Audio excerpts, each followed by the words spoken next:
ada, itu sudah ada semen. Tidak ada semen sama sekali. Ini terbukti jika Anda bentuk. Anda bisa sama belok dulu ya. Itu salah kata ikon. Ikon.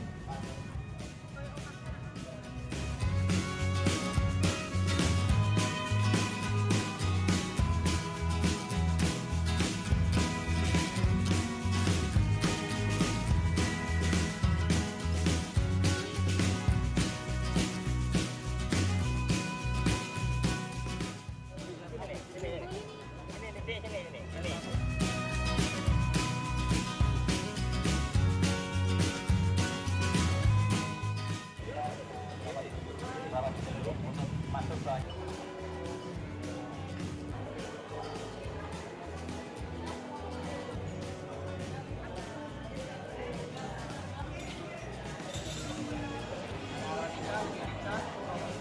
Sama Excelsa.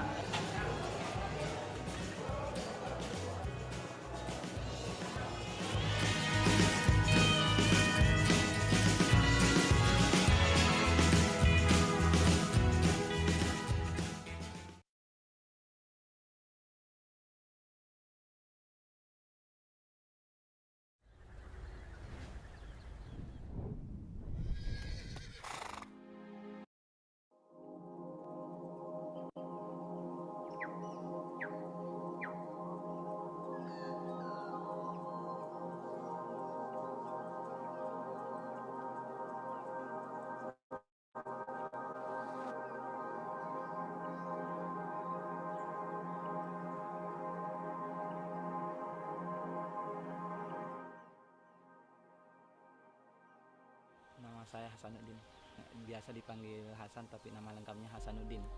Kepala Desa Matir Ujung yang membawahi 2 pulau, 1 pulau Pandangan sebagai ibu kota desa dan 1 pulau Kapukosan sebagai dusun. Pulau kita ini memiliki penduduk sekitar 400. Kemudian di sini juga memiliki potensi yang dimana salah satu potensi yang dimiliki pulau kami itu adalah potensi pariwisata. Namun sayangnya pengelolaannya 2 tahun terakhir ini itu tidak lagi dikelola dengan baik dan maksimal, sehingga objek wisata yang ada di pulau kami itu sangat terbengkalai.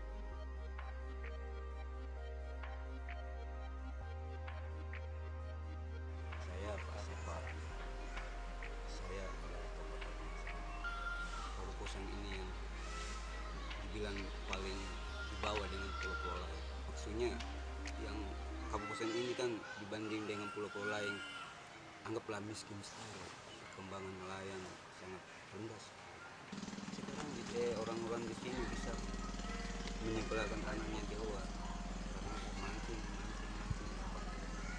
Tapi kalau misalnya kita kembangkan lagi wisata, kita kan sebagai nelayan tidak selamanya mancing di laut.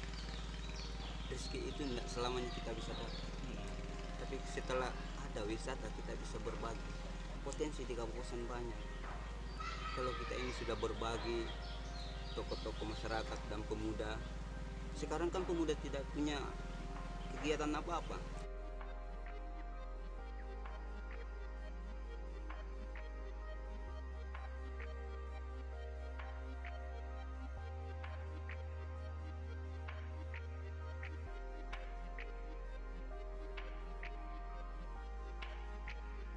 Sama teman-teman semua yang punya ahli, misalnya yang pertama ukiran, yang kedua selam,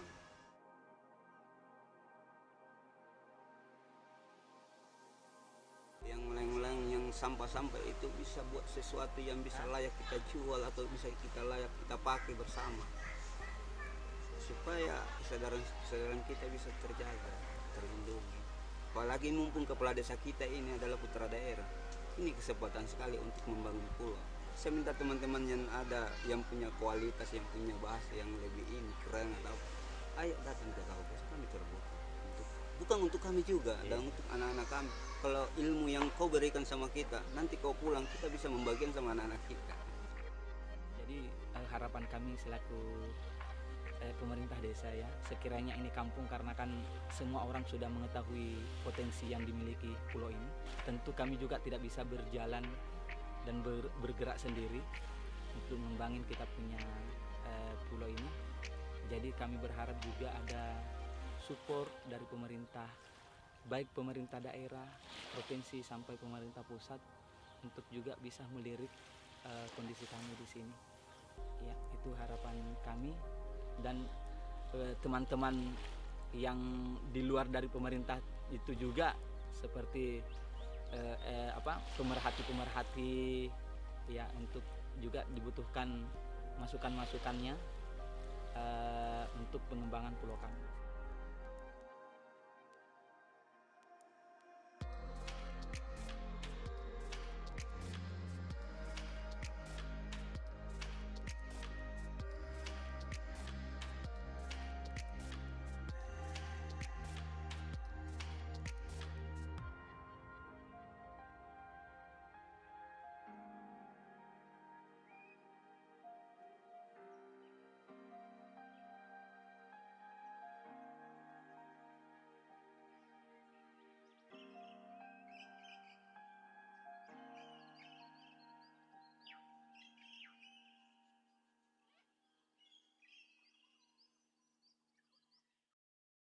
Selamat datang di F.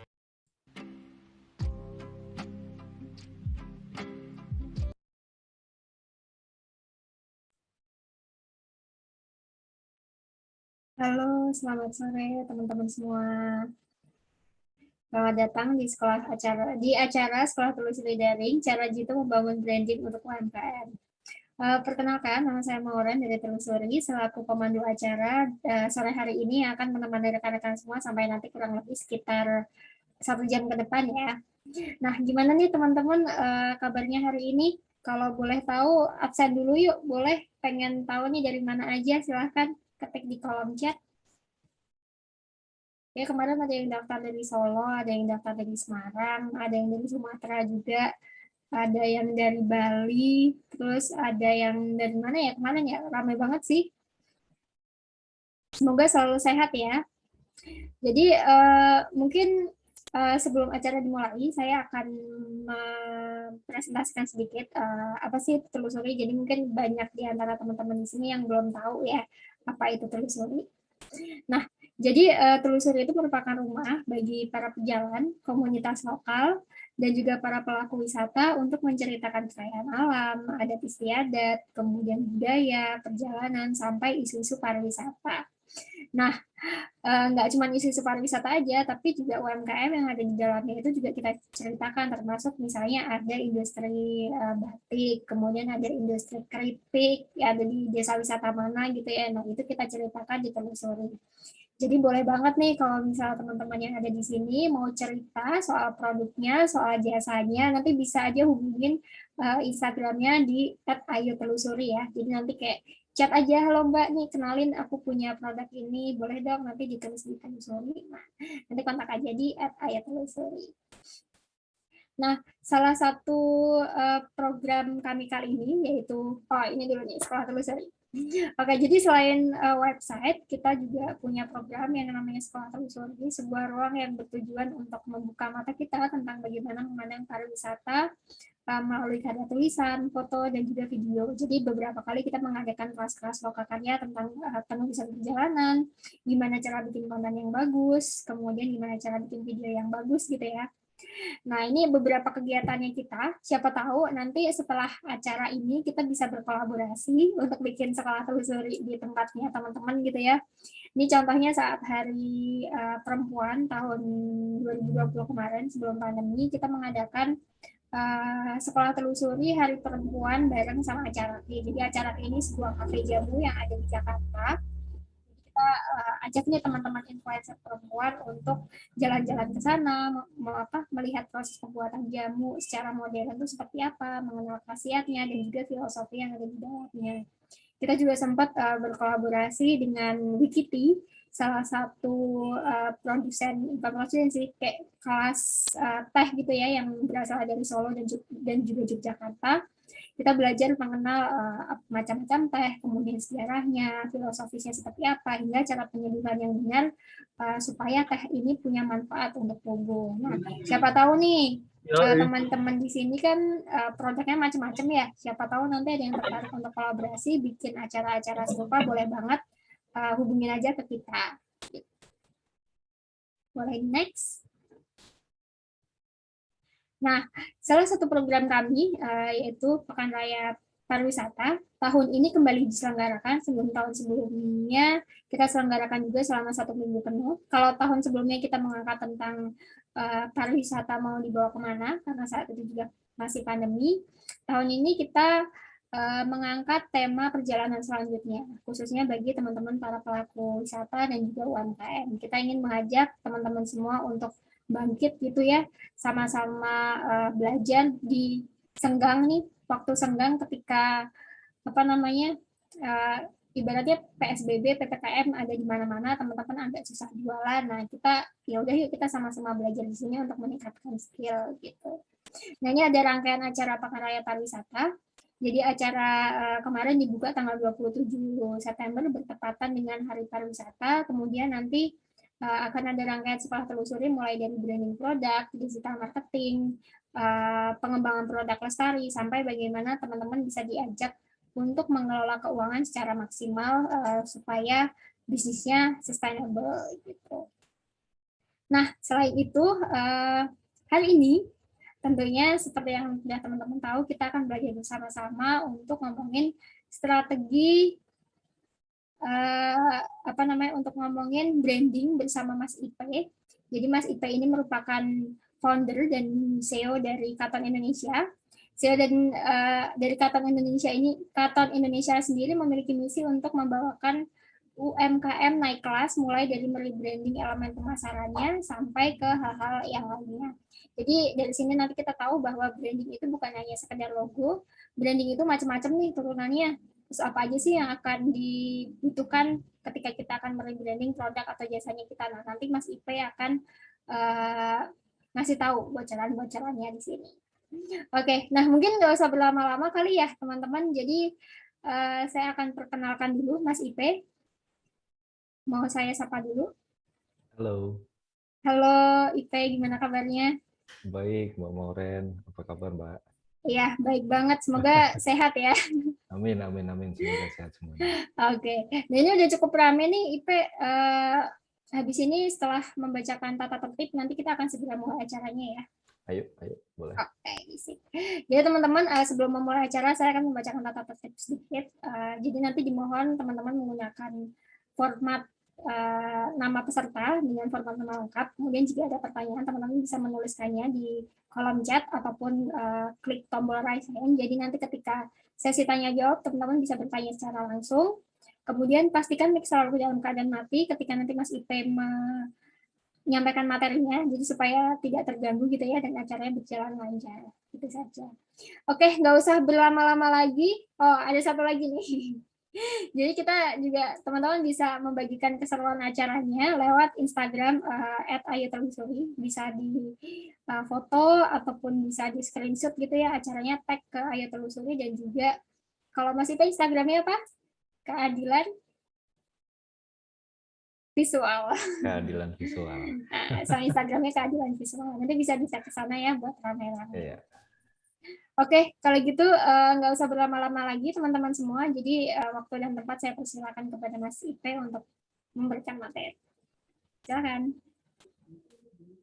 Iya, oke.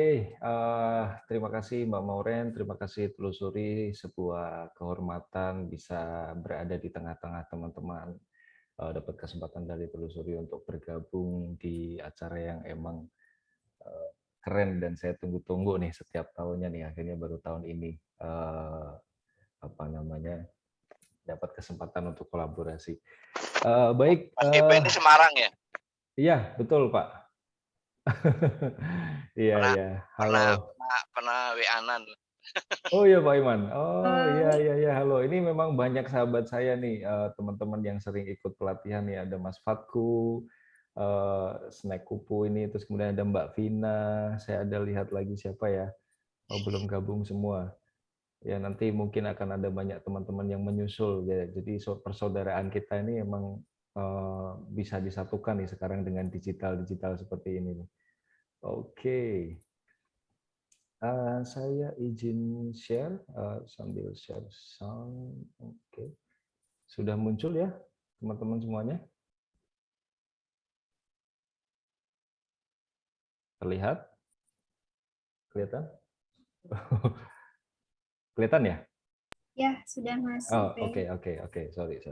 Ya, terima kasih. Selamat sore. Assalamualaikum warahmatullahi wabarakatuh. Sebelumnya perkenalkan Bapak Ibu, teman-teman dari Sabang sampai Merauke, dari Indonesia, salam kenal. Nama saya Adi IP, biasa dipanggil IP.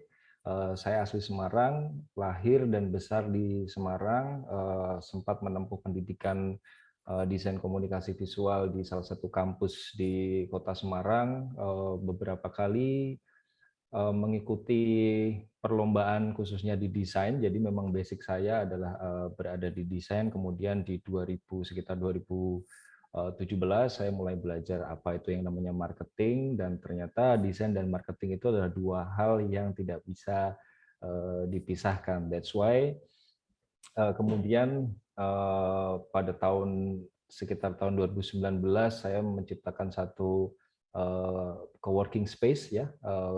Kalau teman-teman Jawa Tengah ada yang tahu Heterospace, nah itu di mana tempat kami untuk mulai menginkubasi diri, menginkubasi teman-teman, dan akhirnya di tahun 2021 kami menciptakan yang namanya Katon Indonesia gitu, yang punya misi nanti saya ceritakan aja di bagian belakang. Oke, kita langsung masuk ke statement pertama saya. Ya, branding itu mahal dan nggak penting. Orang gila memang ya. Gitu. Belum slide satunya adalah branding itu mahal dan tidak penting. Kenapa? Branding itu mahal dan tidak penting untuk mereka yang tidak bisa menerima bahwa peradaban berjalan begitu cepat, menyisakan waktu yang begitu sempit. Yang kedua adalah untuk mereka yang tidak menyadari bahwa konsumen masa depan adalah generasi baru dengan pemikiran yang jauh berbeda. Ya. Dan saya suka mengambil satu statement yang udah sering kita dengar ya, satu-satunya yang kekal adalah perubahan. Jadi banyak sekali UMKM itu saya lihat ditakut-takutin ya Bapak Ibu. Oh nggak usah nge-branding lah, branding tuh mahal gitu ya. Terus oh branding ini nggak penting, saya jualan aja udah laku. Ngapain nggak usah ngapain kita melakukan branding gitu ya. Itu yang sering saya dengar dan yang sering saya lihat ya di beberapa pelatihan, di beberapa sesi. Kalau UMKM itu ya sudahlah, UMKM tuh nggak usah diajarin branding yang susah-susah, pokoknya mau jualan aja gitu. Tapi pernah nggak ada yang menyadari ya, bahwa hal-hal ini tumbuh dalam kurun waktu hanya 10 tahun. 10 tahun yang lalu, percaya nggak kalau kita itu bisa beli makanan yang nganterin orang lain? 10 tahun lalu, percaya nggak kalau bapak-bapak sekarang ini yang nyari alamat rumah pakai handphone, itu dikatakan bapak-bapak yang gaptek. Ya. Percaya nggak anak muda yang dulunya lebih rela jadi pegawai kantoran, ya, lebih rela jadi pegawai PNS, ya, sekarang lebih suka kerja di startup industry. Ya. Gambar nomor 2 yang tengah, percaya nggak kalau 10 tahun yang lalu kita melihat bahwa kedai-kedai kopi itu diisi oleh bapak-bapak tukang becak, bapak-bapak yang istirahat dari pekerjaan keras untuk ngopi gitu ya. Tapi sekarang coba kita lihat, coffee shop itu jumlahnya mungkin malah lebih banyak daripada konser band sekarang. Ya, apalagi di masa pandemi kayak gini. Ya, konser band nggak ada nih, tapi coffee shop tumbuh terus, mulai dari yang harganya 6 ribuan sampai harganya ada 50.000, 75.000. Itu baru yang kita lihat di sekitar kita gitu ya. Terus juga percaya nggak, 10 tahun yang lalu nggak ada yang namanya orang kenal sama Akarin dan teman-temannya. nggak ada yang namanya selebgram, nggak ada yang namanya YouTuber, nggak ada yang namanya influencer, nggak ada yang namanya copywriter ya, terus apa namanya content creator and lain sebagainya gitu. Itu terjadi hanya dalam waktu 10 tahun saja, Bapak Ibu. Ya, jadi artinya ya, kalau kita lihat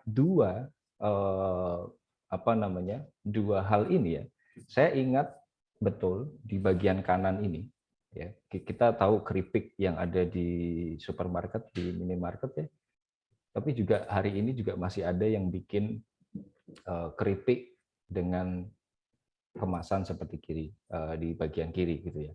Dan ini yang sering terjadi dan sering kita lihat, oh yang kiri ini UMKM banget gitu ya kan, udahlah pokoknya disablon, plastiknya warnanya merah gitu ya. Yang kanan, wah sekarang udah pabrikan, terus apa namanya sudah ada di modern market dan lain sebagainya gitu. Nah, pada 2006 saya masih ingat betul waktu saya masih SMP sekitar 2006-2007, Bapak Ibu ya. Ada satu keripik yang level-levelan waktu itu ya kita sebut aja Maicih ya. Keripik Maicih ini tahun 2007 itu adalah keripik yang dijual dengan FOMO, fear of missing out. Fear of missing out ya. Artinya pelanggan dipaksa untuk ketakutan, untuk takut bahwa produk ini tuh akan segera habis. Pada waktu itu saya ingat betul bahwa Maicih menggunakan strategi kita hari ini jualan di jalan A, itu cuma lewat BBM waktu itu, atau lewat apa ya MSIT lah. MSIT itu sekarang anak-anak yang sekarang ini udah nggak pada kenal ya, tapi pada waktu itu ada yang namanya aplikasi MSIT. Nah, terus kemudian ada BBM juga gitu. Itu cuma kita dikabarin lewat BBM. Hari ini kita jualan di sini, hari itu kita jualan di situ. Di 2006, 2007 nggak ada yang tahu bahwa Maicih itu sekarang seperti ini. Dan Maicih one and only, kalau Bapak Ibu sebut, itu orang kenal. Pertanyaannya adalah ada brand lain nggak yang bisa setidaknya sejajar atau bisa kita ingat-ingat kayak si Maicih ini? Jawabannya susah. Kayak gitu. Jadi ada yang kekal untuk terus bertahan, tapi ada pula yang tumbuh mengikuti peradaban. Ya, banyak keripik yang masih seperti gambar di kiri sampai hari ini. Tapi ada juga yang tumbuh mengikuti peradaban. The hard truth ya, kenyataan pahitnya yang sering saya kadang bikin sakit hati karena saya sudah mulai menjadi mentor UMKM itu sejak tahun 2019 ketika saya pertama kali dilibatkan oleh salah satu dinas provinsi di Jawa Tengah. Saya melihat bahwa UMKM itu selalu ditempatkan di posisi yang menyakitkan gitu. Udahlah pokoknya UMKM itu jualan-jualan aja, nggak usahlah branding-brandingan, nggak nyampe lah mereka itu melakukan proses branding gitu. Branding tuh buat UMKM ketinggian, udahlah pokoknya suruh jualan-jualan aja gitu. Akhirnya apa yang terjadi? UMKM Indonesia ya gini-gini terus ini, kayak gitu. Sekarang kalau kita lihat nih, gambar yang saya temukan di salah satu tempat jualan di Semarang, jualan oleh-oleh, UMKM itu udah jelas tempatnya di bawah. Ya. Ya, ini kenapa sih kayak gini gitu? Mau sampai kapan gitu loh? Ya kan? Ini yang jadi keresahan ketika saya mau bicara tentang materi branding ini.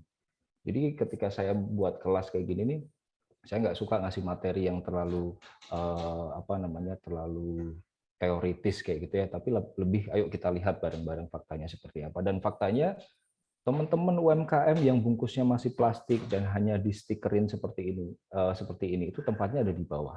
Sedangkan UMKM yang sudah mulai melakukan rebranding dengan kemasan yang lebih bagus dan sadar bahwa oke, saya perlu menarik konsumen dengan kemasan yang saya bikin, mulai menarik konsumen dengan dengan citra yang saya buat gitu. Maka fakta di lapangan pun ya ketika saya tanya ke Pramuniaga ya, Pramuniaga, Mbak ini emang yang bawah ini ada aturannya? Oh nggak ada Mas, kita taruh yang emang enak dilihat aja gitu. Ya, jadi bahkan toko pun memperlakukan UMKM itu dengan cukup menyakitkan gitu. Nah kenapa sih saya ikut sakit hati ya? Karena pada waktu dari 2019 sampai sekarang gitu ya, saya betul-betul melihat realita mengajar dan mementorin branding UMKM itu, kalau Bapak Ibu yang ada tinggal di Bali, yang ada tinggal di Jakarta, yang ada tinggal di Bandung gitu ya, itu mungkin cukup aman ya. Tapi di daerah itu kadang-kadang satu produk itu bisa beberapa logo, padahal produknya sama gitu. Nah, itu nanti kita akan bahas di bagian belakang.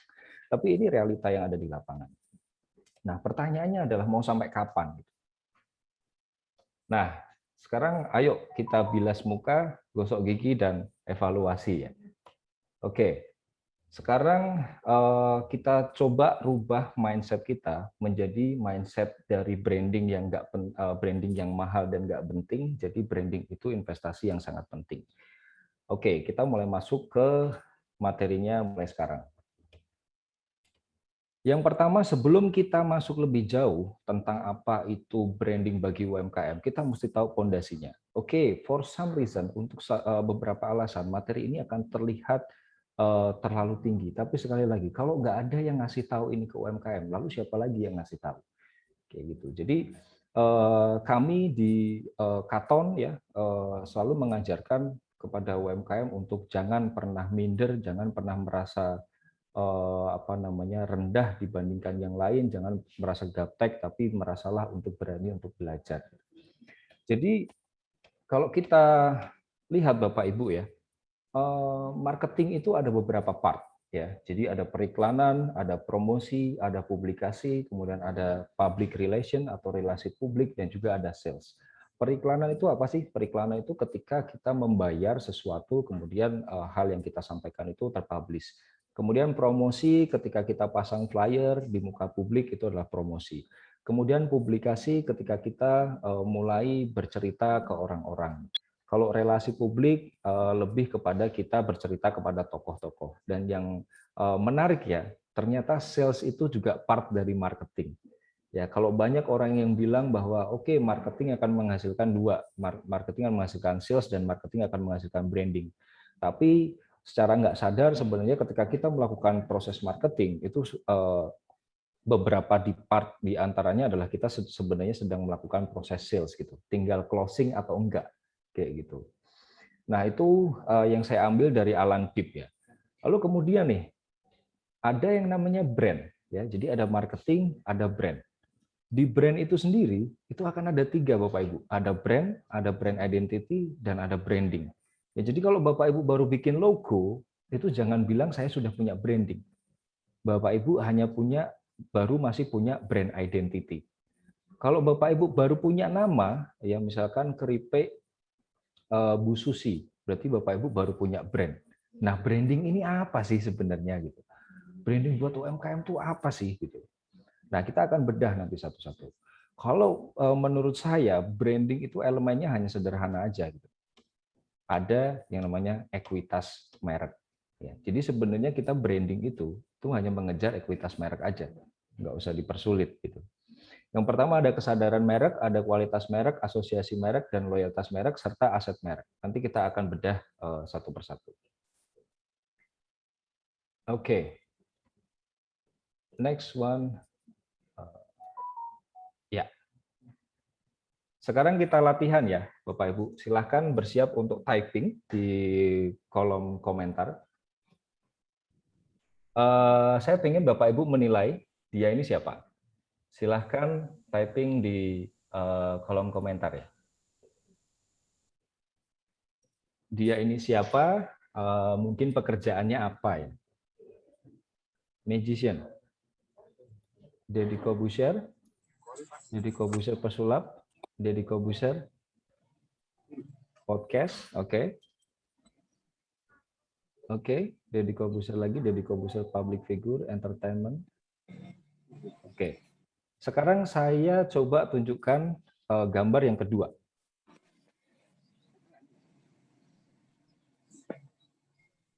Nah, siapa sekarang? Oh, ada yang angkat tangan loh, mau berinteraksi langsung. Mbak Suci mau ngobrol? Oh, enggak, kayak kepencet ya. Oke, nih. Coba sekarang Bapak Ibu. Ya, kalau tadi kan ada yang jawab Deddy Corbuzier, pesulap, podcast, dan everything. Sekarang coba yang kanan. Ya, Deddy Corbuzier lagi. Ada yang mulai jawab podcast, ada yang jawab Olahragawan, olahragawan, influencer, and everything. pernah kena COVID. Pernah kena COVID ya, temennya menteri, temennya apa namanya, tokoh-tokoh yang kuat-kuat ya kan, kayak gitu. Nah, pertanyaan sekarang, kenapa sih kita bisa menilai Deddy Corbuzier tuh orangnya sama tapi beda, gitu ya? Jadi ada perbedaan yang cukup signifikan ketika kita harus memecah antara marketing dan branding. Marketing is what you say, atau marketing adalah apa yang Anda katakan, ya. Branding adalah apa yang orang katakan. Kalau tadi ada yang menjawab di sebelah kiri adalah pesulap, it's because Dedi ngomong itu. Ya. Jadi dipahami ya, marketing adalah apa yang Anda katakan, branding adalah apa yang orang katakan. Jadi misalnya nih, ketika kita jualan produk, ketika kita cerita sama produk kita, oh produk kita ini terbaik, produk kita ini dari telur ayam yang kualitasnya luar biasa. Telur asin kita ini awet sekian hari. Tapi begitu nyampe ke konsumen, ya, wah barangnya kok nggak sesuai dengan apa yang dikatakan sama penjualnya ya. Wah berarti ini nipu nih. Berarti ini penjual yang nggak benar nih. Nah maka muncullah branding. Maka terbrandinglah telur Bapak Ibu, ya telur Bapak Ibu ya, bukan telur Bapak-bapak, itu beda ya. Telur Bapak Ibu yang di brandingnya jelek, ya karena yang menilai siapa? Menilai orang lain. Gitu ya. Jadi ketika kita bikin logo, ketika kita bikin kemasan, ketika kita bikin sesuatu, janganlah kemudian kita terbutakan dengan oke, bahwa kita sekarang sudah punya branding. Belum selesai. Dan itu baru dimulai. Ya. Jadi ketika kita melakukan proses marketing, maka kita akan menghasilkan branding. Maka good marketing, good product, and good branding itu akan bikin branding kita sustain. Seperti itu.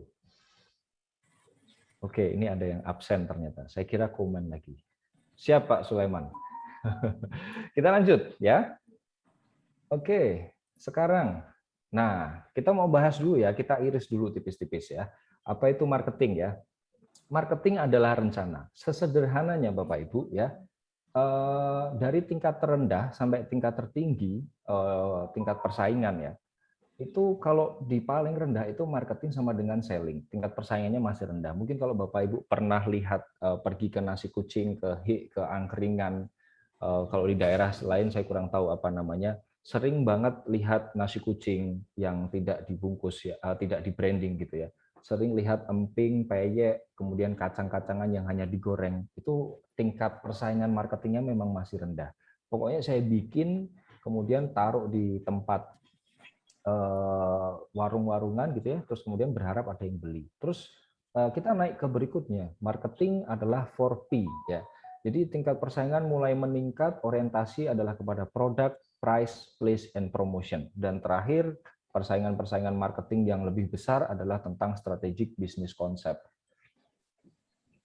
Biasanya yang paling kanan ini adalah terjadi ketika perusahaannya sudah mulai perusahaan yang pabrikan, kemudian omsetnya yang sudah ratusan juta, yang sudah miliaran, itu biasanya tingkat persaingannya akan lebih tinggi. Udah nggak lagi ngomongin produk, tapi ngomongin trust, ngomongin marketingnya itu udah marketing yang lebih ke psychological marketing daripada kita ngomongin fungsional. Kalau fungsional itu hanya ngomongin enak, murah, isinya banyak. Tapi kalau psychological itu lebih ke kalau kamu pakai produkku, kamu akan terasa lebih keren gitu. Nggak langsung dirasakan dari produknya, tapi dari feel-nya. Itu ke persaingan yang lebih tinggi. Dan UMKM, ya Bapak Ibu, tempatnya itu ada di tengah-tengah antara marketing and selling and marketing 4P. Oke, gitu. Jadi UMKM masih ada yang berpikir bahwa marketing adalah selling, lalu ada yang sudah mulai berpikir marketing itu adalah 4P. Nanti kita akan coba gimana sih caranya supaya UMKM ini naik ke 4P atau setidaknya setelah 4P gitu. Nah, tapi sebelum ke sana, mari kita bersama-sama Bapak Ibu untuk mengevaluasi diri ya. Seperti yang saya bilang tadi ya, cuci muka, gosok gigi, dan evaluasi gitu. Nah, kita perlu bertanya dulu, produk-produk yang kita jual atau servis-servis yang kita tawarkan itu sudah memenuhi elemen 4P belum? Kita sudah mempertimbangkan 4P belum? Contohnya, kita bedah satu-satu ya, produk ya. Jadi mulailah semuanya, memang ya, kalau di dalam jualan itu selalu yang pertama itu adalah tentang produk dulu, produk development dulu. Jadi saran saya adalah ketika Bapak Ibu punya produk itu jangan hindari kritik ya. Karena again kita jualan ya, kita punya produk itu dijual untuk bukan kita beli sendiri ya, tapi untuk dibeli orang-orang ya. Jadi kalau orang-orang ngomong apa, please dengerin. Ya, jadi orang-orang Mas kurang asin, oke kita develop lagi. Mas kurang manis, oke kita develop lagi. Ya kalau memang nurutin omongan pelanggan tuh kadang-kadang ya capek juga ya. Tapi again, tanpa pelanggan produk kita nggak akan ada yang beli. That's it. Nah ini nanti boleh di-share, silahkan Bapak Ibu bertanya kepada dirinya sendiri dan menjawab kira-kira apa saja yang sudah masuk di dalam elemen produk.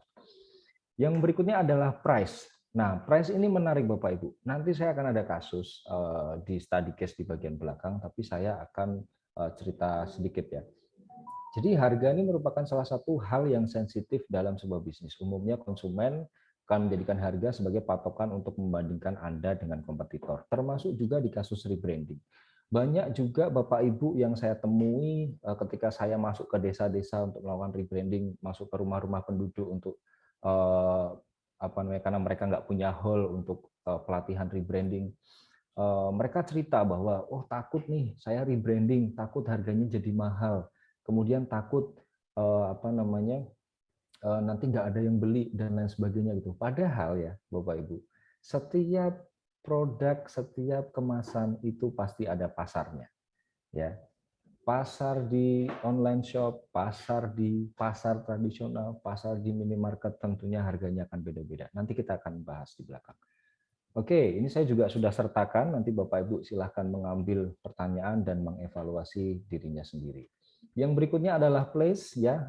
Place ini terkait etalase, terkait bagaimana panjenengan atau Bapak Ibu semuanya ini menempatkan produknya, apakah produknya itu di etalase online ataukah di pasar ataukah di tempat yang lain. Tentunya ini akan mempengaruhi cara pandang market untuk membeli produk kita. Kalau produk kita cuman di display, nggak diopeni gitu ya ibaratnya ya, maka ya pelanggan ya mungkin akan ogah-ogahan untuk beli. Nah ini juga ada pertanyaan, nanti silahkan Bapak Ibu review untuk evaluasi diri sendiri. Dan yang terakhir adalah promotion ya. Ini promotion ini hiruk pikuknya ini gara-gara adanya marketplace ya. Itu marketplace itu kadang agak kurang ajar. Diskon 90% maksimal 10.000 kan kurang ajar ya. Dulu nggak ada tuh istilah itu ya. Diskon 90% ya di 90% aja gitu. Kalau sekarang nih kita nggak nulis 90% yang gede ya, tapi maksimum 10.000. Sah-sah aja gitu loh. Itu nggak melanggar hukum juga. Jadi Bapak Ibu mulailah coba untuk berpikir bagaimana mempromosikan produknya itu dengan cara yang menarik, meskipun kadang-kadang konsumennya juga agak-agak kesel ya kalau diskon 90% tapi ternyata 10.000 doang gitu. Tapi ya itulah usaha kita untuk berpromosi gitu. Nah, ini juga ada pertanyaan, nanti silahkan Bapak Ibu mengevaluasi. Harapannya ya nanti kalau sudah selama ini masih di sini, harapannya nanti setelah mengenal 4P, setelah mempertimbangkan 4P, nanti bisa naik ke level di antara marketing 4P dan marketing strategic business concept. Oke, berikutnya adalah apa itu branding. Saya agak percepat aja karena udah jam 4 ya.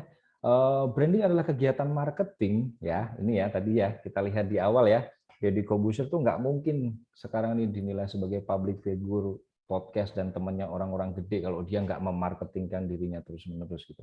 Dia nggak akan jadi seperti ini kalau tiap hari dia nggak bikin podcast gitu. Tiap hari dia nggak olahraga, mungkin nggak akan jadi seperti ini gitu.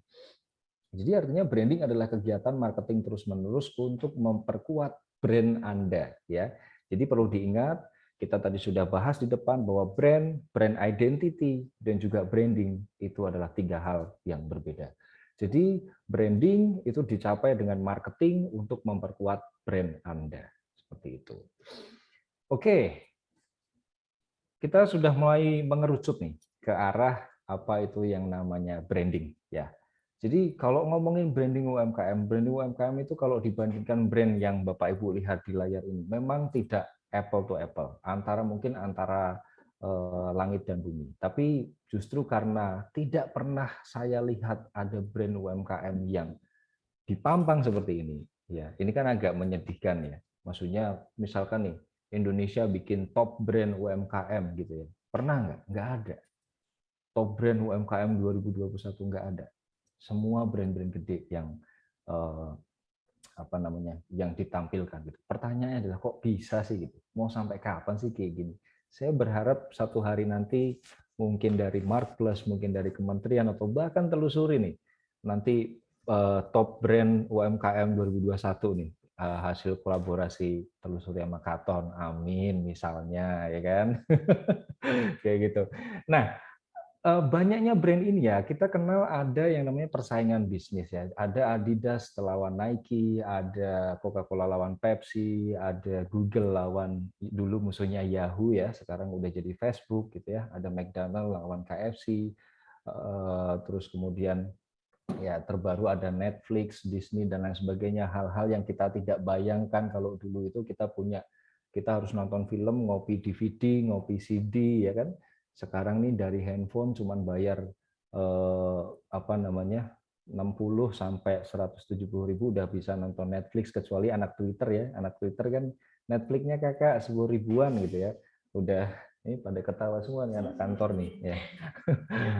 Netflixnya kakak 10 ribuan gitu. Sekarang udah bisa nonton film, bahkan film-film yang nggak muncul di bioskop pun dirilis di Netflix dan juga Disney gitu. Jadi artinya adalah brand-brand besar pun itu melakukan proses penguatan brand ekuitas ini, atau yang setelah akan kita bahas setelah ini, untuk membedakan persaingan antara satu part dengan part lainnya gitu. Nah, untuk apa sih gitu ya? Itu untuk lagi-lagi memenangkan hati pelanggan ya. Jadi kalau tadi levelnya baru 4P ya, kita baru ngomongin promosi, baru ngomongin price, ngomongin place, kemudian ngomongin produk. Brand-brand yang lebih besar itu sudah mulai ngomongin brand equity. Nah, brand equity itu apa? Itu kita bahas setelah ini. Wah, ada yang mengamin, amin, amin. Ya, Medan hadir. Ya. Oke, sekarang kita bahas ekuitas merek. Jadi apa sih ekuitas merek gitu ya? Jadi brand equity atau ekuitas merek adalah seperangkat aset dan liabilitas merek yang berkaitan dengan suatu merek, nama dan simbolnya yang menambah. Nah ini, menambah atau mengurangi nilai yang diberikan oleh suatu barang atau jasa kepada perusahaan atau pelanggan. Contoh paling gampang adalah ketika kita punya kopi ya. Kebetulan nih anak-anak baru beli, ini ada satu kopi ya. Kalau ini kopinya saya tuang ke gelas, mungkin dijual nggak ada yang laku dan nggak ada yang mau gitu ya. Tapi ketika saya punya kopi dengan label seperti ini, kalau mulai dari Starbucks, kopi kenangan dan lain sebagainya, mungkin itu harganya akan jadi berbeda-beda. Nah, itulah ekuitas merek ya. Jadi aset atau liabilitas, aset itu yang sekarang kita punya. Kalau liabilitas itu satu hal yang nanti akan kita hasilkan di kemudian hari. Itu bisa menambah atau mengurangi nilai yang diberikan suatu barang atau jasa kepada perusahaan atau pelanggan gitu ya. Jadi sesimpel mikirnya, kita sederhanakan aja. Ekuitas merek adalah hal-hal yang menambah atau mengurangi nilai dari sebuah produk atau jasa. Kayak gitu. Oke, next. Jadi sebenarnya apa sih ekuitas merek itu? Kita perdalam lagi. Kekuatan suatu brand yang dapat menambah atau mengurangi nilai dari brand itu sendiri yang dapat diketahui dari respon konsumen terhadap barang atau jasa yang dijual. Ya, ini sama nih. Kalau Bapak Ibu pernah lihat banyak YouTuber yang review air putih gitu ya. Air putih mah susu, air mineral ya. Review air mineral. Saya sih yang belum pernah ngeliat sih review nasi kucing sih. Nasi kucing itu belum ada gitu ya. Jadi nanti pertanyaannya adalah ini air mineral brand mana nih? Atau ini air soda brand mana nih? Nah, itu ketika brandnya kita hilangkan, kita jadi bingung, kita jadi bias. Nah, kemudian ekuitas merek lah yang bisa menentukan persepsi dari konsumen-konsumen yang ada di lapangan gitu. Jadi bisa jadi orang nggak minum Starbucks karena Starbucks itu terlalu mahal gitu, tapi ketika labelnya dicopot, terus Starbucks-nya dipindah ke warung kopi juga orang nggak tahu bahwa ini adalah Starbucks. Jadi yang menentukan ya si ekuitas merek ini. Kalau kita ngomong branding itu melihatnya dari mana. Nah, Bapak Ibu, ekuitas merek itu ada yang bilang 4 ya, ada juga yang bilang 5. Tapi dari buku yang saya baca, buku dari Aker, judulnya Aker on Branding, dia menentukan ada 4 pilar utama dan ada satu yang namanya tambahan ya. Kita bahas satu-satu dulu. Yang pertama adalah kesadaran merek atau brand awareness. Ya, sering kita dengar ya, saya pakai bahasa Indonesia aja biar nanti nggak susah ngingetnya. Adalah kemampuan konsumen untuk mengingat suatu brand yang menjadikannya berbeda bila dibandingkan dengan brand lainnya. Aduh, ini karena nasional ya, jadi saya contohnya agak ini nih, agak terlalu spesifik ke Jawa Tengah nih. Nanti tapi akan kita lihat ya. Jadi di Jawa Tengah Bapak Ibu ada air mineral yang warnanya pink ya. Mungkin bagi yang belum pernah lihat nanti kita akan bahas di study case kenapa sih saya selalu menggunakan contoh ini karena saya kenal brandnya gitu ya. Itu ada yang namanya di Jawa Tengah brand air mineral Pelangi. Ini nggak promosi ya, tapi memang contohnya bagus gitu. Terus yang berdua adalah brand Yang kelola quality. karton itu. Adalah brand quality ya. Persepsi pelanggan terhadap keseluruhan kualitas atau keunggulan suatu produk atau jasa berkenaan dengan maksud yang diharapkan. Contohnya adalah brand smartphone iPhone adalah brand yang nggak pernah kena virus, dipakai anak-anak muda, terus kemudian user interface-nya gampang, ekosistemnya bagus. Nah, ini dia ngomongin brand quality. Ya, kalau tadi kita diingatkan dari warna-warna, dari bentuk-bentuk, itu brand awareness. Yang kedua ada brand quality. Sekarang yang ketiga, asosiasi merek ya atau brand association. Jadi sesuatu yang berkaitan dengan ingatan mengenai sebuah produk, asosiasi ini tidak hanya eksis namun juga memiliki suatu kekuatan. Contohnya adalah Komeng dan Valentino Rossi. Ada yang bisa tahu brand yang diwakili oleh Komeng dan Valentino Rossi? Yamaha, betul sekali. Saya jawab Pak Iman ya. Pak Iman, Pelangi ada di Jawa Tengah dan DIY Bapak. Nanti kita lihat ya di belakang. Gitu, Yamaha. Betul sekali Mas Snack Kupu. Ini supporter saya nih. Ini kan saya ini kayak klub sepak bola ini. Ada supporternya ya. Yamaha. Ini kalau dibuat tebak-tebakan nih, brand-brand apa yang kuat banget ini? Yamaha, Yamaha kuasa gitu.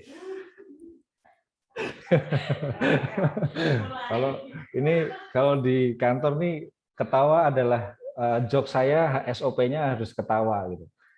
Ya. Ya. Oke. Ini biar nggak tegang ya. Jadi kalau kita sekolah ini kan mesti santai gitu loh, mesti happy biar pikirannya masuk gitu. Jadi jangan diketawain loh ya. Oke. Aduh astaga. Ya. Oke, next. Emang belajar branding nih seru-seru begini nih, Bapak Ibu ya. Oke. Brand apa yang pasrah? Ya sudah katanya. Oke, ini saya catat di list ini ya, Pak, di list tebak-tebakan saya ya besok buat anak-anak kantor ya. Oke.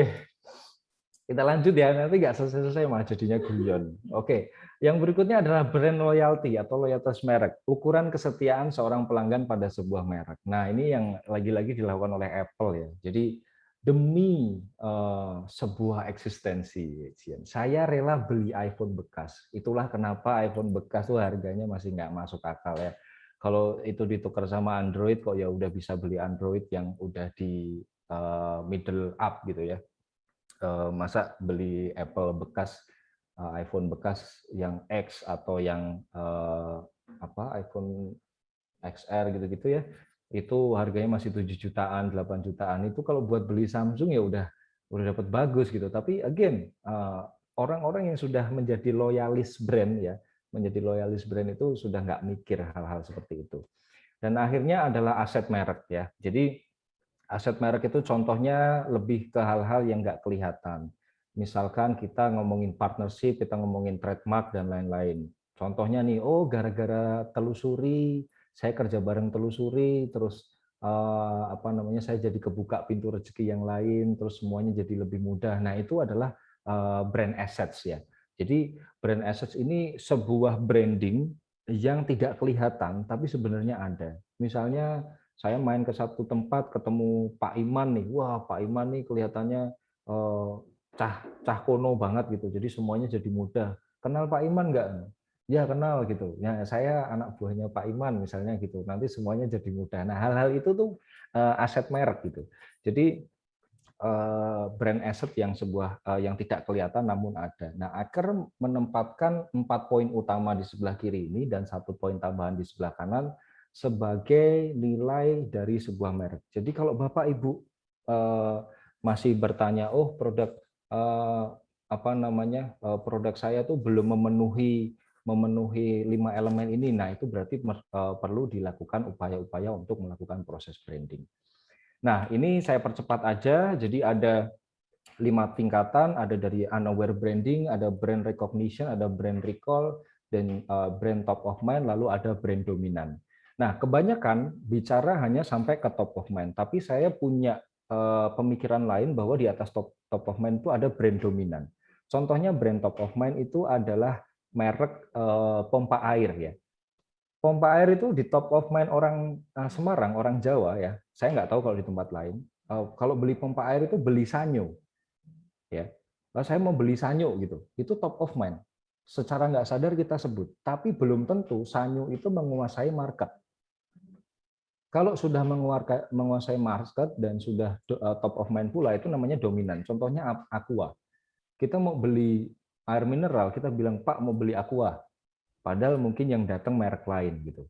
Nah kebetulan juga Aqua secara dominan menguasai market gitu. Jadi Aqua sudah di atas dari brand top of mind. Nah, kalau panjenengan brandnya masih di unaware, masih di brand recognition, dan juga di brand recall, ini perlu ada upaya-upaya marketing yang perlu ditingkatkan lagi. Oke, 4 elemen kesadaran merek perlu kita pertanyakan, nanti dibaca saja. Ada recall, ada recognition, ada purchase, dan juga ada consumption. Saya lanjut. Nah, ini kita ketemu lagi nih dengan halaman ini. Sekarang pertanyaannya saya ganti ya, Bapak Ibu. Tadi kan sudah saya lihatin seolah-olah brand yang sebelah kiri ini brand yang nggak mau ngikutin zaman gitu ya. Saya framing, saya marketingkan gitu ya. Saya marketingkan brand yang sebelah kiri ini nggak ngikutin zaman. Sekarang saya mau kasih kesempatan untuk Bapak Ibu memilih. Bapak Ibu kalau disuruh memilih, pilih kiri atau pilih kanan? Silahkan. Pilih kiri atau pilih kanan? Kiri itu yang keripik singkong ada tulisannya balado, yang kanan ini maici. Ayo, kanan. Oke, kanan bagusan. Oke. Kiri lebih murah, maunya kanan. Kanan. Oke. Terus kanan. Oke. Good. Oke, kita lanjut ya. Sekarang saya coba tunjukkan image kedua. Pilih kiri atau kanan, 1, 2, 3. Ayo. Pilih kiri atau kanan? Ya kan? Kanan. Jawabannya masih ada yang kanan. Kanan lebih bagus, kanan lebih menggiurkan. Kalau beliin yang kanan, beli sendiri, kiri, kanan. Jangan ada yang jawab kanan kiri, oke loh ya, ini pilihan loh ya. Nanti tak setrap ini ya. Ya, jadi ini menarik Bapak Ibu. Ini sebenarnya kita sedang melakukan psychological test ya. Sadar nggak kalau sebenarnya proses penentuan ini berdasarkan 4P? Saya kasih contoh kasus. Kalau seandainya brand yang sebelah kiri saya taruh di supermarket, brand yang sebelah kanan saya taruh di pasar tradisional. Kira-kira laku nggak? Brand yang sebelah kiri masuk ke supermarket, brand yang sebelah kanan masuk ke pasar tradisional. Enggak. Good. Nah, berarti Bapak Ibu udah ngerti nih. mana marketing, mana branding, mana 4P. Wah, selamat Mbak Mauren, nanti tolong murid-murid saya dikasih nilai A semua ya. Tolong ya, ini udah pinter-pinter semua nih. Harusnya sebaliknya. Betul. Betul banget. Jadi ini juga secara nggak langsung saya pingin bilang ke Bapak Ibu ya. Kalau Bapak Ibu sekarang ini mau tetap punya brand produk yang seperti sebelah kiri, it's okay. It's okay. Ya. Tapi kalau mau ke yang sebelah kanan dan berpikir, oh konsumen saya 10 tahun lagi, itu lebih suka seperti yang sebelah kanan. Oh Maici 10 tahun yang lalu, itu bungkusnya masih yang ada di sebelah kiri. Tapi sekarang Maici bungkusnya ada di sebelah kanan. Ya. Jadi apa yang Bapak Ibu investasikan di branding, apa yang Bapak Ibu investasikan di marketing, ya itu bukan buat sekarang, tapi buat besok. Kayak gitu. Nah, syukur-syukur kalau ada yang setelah rebranding, ya nanti ada teman-teman di Katon yang setelah rebranding, alhamdulillah penjualannya meningkat, tapi saya nggak mau memamerkan atau bicara lebih banyak, tapi kita bicara logikanya, gitu. Kita bicara kenyataannya. Kalau ada salah, kan ada ketakutan nih, oh saya takut rebranding nanti pelanggan saya kabur, oh saya takut rebranding nanti produk saya jadi kelihatan mahal gitu. Jawabannya adalah enggak juga. Kalau tetap Bapak Ibu produk jualan yang kiri, it's okay, nggak ada yang marah, nggak ada yang salah. Kalau jualannya di pasar tradisional, kenapa enggak? Nah, ini malah ada yang ngasih jalan tengah nih, transparan tapi dengan desain lebih modern, mungkin sangat menarik. Bisa jadi. Atau kita mau masuk ke pasar yang lebih premium, which is itu yang sebelah kanan. Jadi branding, marketing sekarang jangan takut lagi. Intinya belajar 4P, nanti deck ini silahkan dibagi, presentasi ini silahkan dipelajarin, terus kita belajar marketing, kita belajar branding. Seperti itu. Nah, terus pertanyaannya kan ini IP ini ngomong doang nih, ngecap nih ya. Terus mana sih P yang kamu mau tunjukin gitu kan, sebenarnya caranya gimana sih P gitu ya. Pertama ya, saya mau langsung ngomongin kalau tadi ini start with why-nya ya, sekarang ini kita ngomong how-nya ya. Kita ngomong how-nya. Pelanggan masa depan itu membutuhkan reason to believe, ya, RTB namanya istilahnya. Bu Mara udah nggak takut rebranding. Oh Bu Mara udah datang. Halo Bu Mara, apa kabar? Sehat? Ya, reason to believe, ya. Jadi hal-hal apa yang bikin konsumen itu percaya dengan produk kita. Nah saya ketemu nih waktu belajar di Jakarta sama guru saya ya. Guru saya yang selama ini tidak pernah berkabar dan semoga masih sehat nih, murid-muridnya juga beberapa ada di sini. Saya dikasih tahu yang namanya start with why. Jadi why itu ada purpose ya, ada delivery dan kemudian what-nya adalah result. Terdiri dari why, how, and what. Nah sekarang kita akan uji lagi nih, kita akan uji lagi. Ya. Wah ini yang ikut 41 terus, alhamdulillah nggak bosen ikut kelasnya IP gitu ya. Oke, sekarang kita uji ya. Saya asumsikan Bapak Ibu semuanya yang ada di sesi siang ini adalah orang yang sudah punya produk atau jasa. Statement pertama adalah hampir seluruh orang di ruangan atau di kelas ini tahu apa yang sedang dijual. Ya, jelas ya. Bapak Ibu jualan apa? Oh, bisa jawab, jualan keripik, jualan kain, jualan pernak-pernik, jualan sambal, dan lain sebagainya. Beberapa tahu, gimana Bu jualannya? Oh ya, saya jualannya online. Terus kemudian saya jualannya titip ke toko, saya jualannya titip ke retailer gitu ya, ke distributor dan lain sebagainya. Tahu, bisa jawab. Namun, hanya sedikit yang paham, ngerti, dan memiliki alasan mengapa jualan barang tersebut. Seringnya ketika saya tanya, Bapak Ibu jualan ini kenapa? Ya. Oh iya Mas, buat tambah-tambah uang di dapur gitu. Ya. Tahu nggak bahwa sebenarnya jawaban itu adalah jawaban yang kurang tepat. Karena apa? Yang dimaksud mengapa adalah bukan perkara finansial. Karena finansial akan menjadi hasil bisnis, ya. Jadi Bapak Ibu untung, Bapak Ibu rugi, Bapak Ibu butuh tambahan uang, itu adalah hasilnya, bukan kenapanya.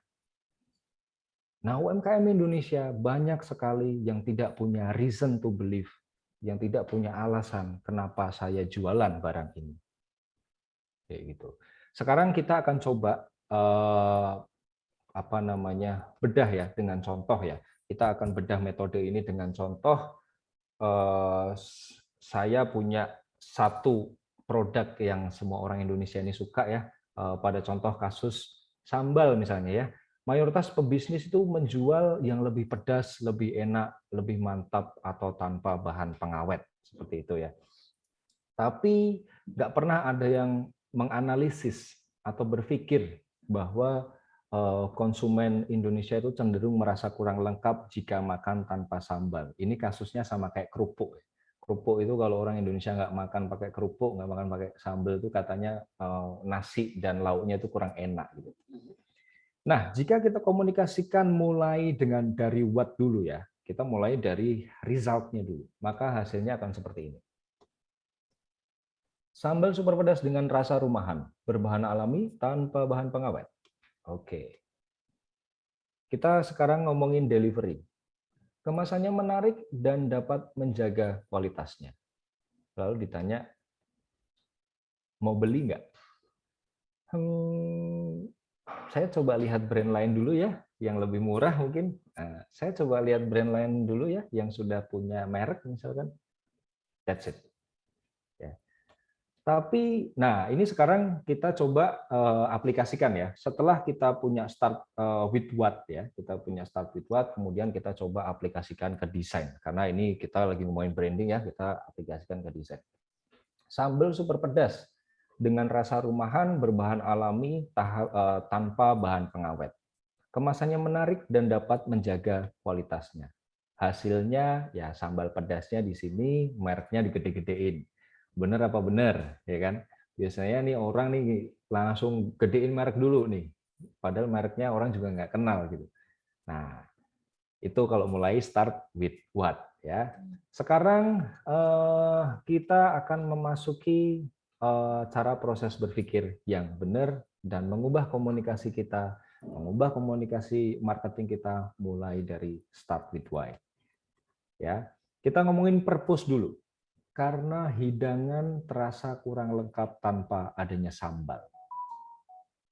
Yang pertama ya. Kemudian delivery-nya adalah sambal dengan rasa rumahan, berbahan alami tanpa bahan pengawet. Hasilnya, kemasannya menarik dan dapat menjaga kualitasnya. Tertarik membeli? Oh ya, saya butuh teman, kayak gitu ya. Nah, akhirnya desainnya itu akan beda dari yang kita lihat sebelumnya. Karena apa? Kita punya reason to believe sekarang. Kita punya alasan untuk mempromosikan produk kita, untuk menjual produk kita, dan konsumen punya alasan untuk membeli produk kita. Ya, kalau tadi kita lihat hanya sambal kencar, ya mereknya ini gede-gedean gitu ya. Kalau kita sekarang lihat sambal kencar, teman makan paling pedas. Paling ngegas gitu ya. Karena pedas dan ngegas ini jadi udah langsung satu asosiasi gitu. Karena udah jelas nih, paling ngegas gitu, paling pedas gitu. Nah, ini yang membedakan kalau kita komunikasi, nggak ada GoFood yang mendekat ya. Kalau kita komunikasi melalui what, ya kita hanya akan berfokus pada diri kita sendiri gitu. Kita jadi ego ya. Tapi kalau kita berkomunikasi dari why, kita akan menyamakan tingkat kepercayaan antara penjual dengan pembeli itu seperti apa. Kayak gitu. Jadi akhirnya kalau disuruh milih seperti ini ya saya akan pilih satu hal yang lebih menarik. Oke, ya. Nah, ini mungkin tadi gambarnya bisa dibikin seperti ini karena udah jelas. Kalau hanya sambal kencar jadi bingung nih. Kita mau memvisualkan gambarnya seperti apa gitu. Nah, itu karena kita nggak mulai dari start with why. Lalu next, ini saya sebenarnya ada beberapa video. Waktu saya masih banyak atau enggak ya, Mbak? Atau udah habis dari tadi ya? I'm so sorry.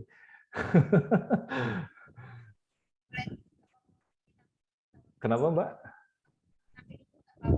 topiknya menarik soal ini. Oh gitu ya. Oke, jadi sampai Mbak Daisa ya. Boleh nanti Mbak Daisa. Enggak. Oke, Bapak 10 Ibu. menit lagi kira-kira.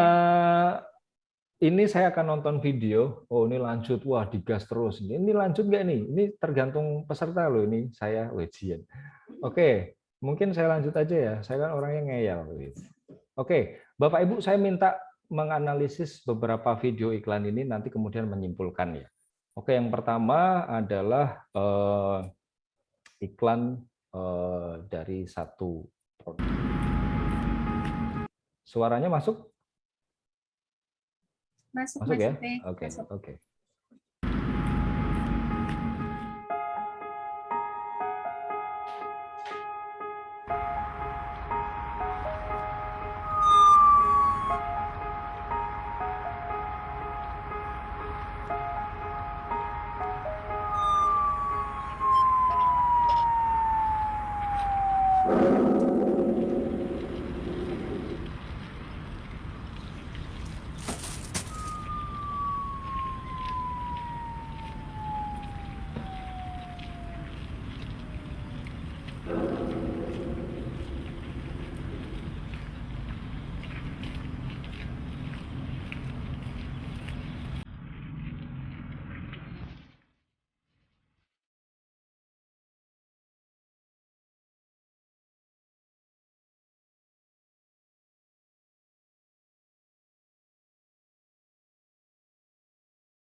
Oh no.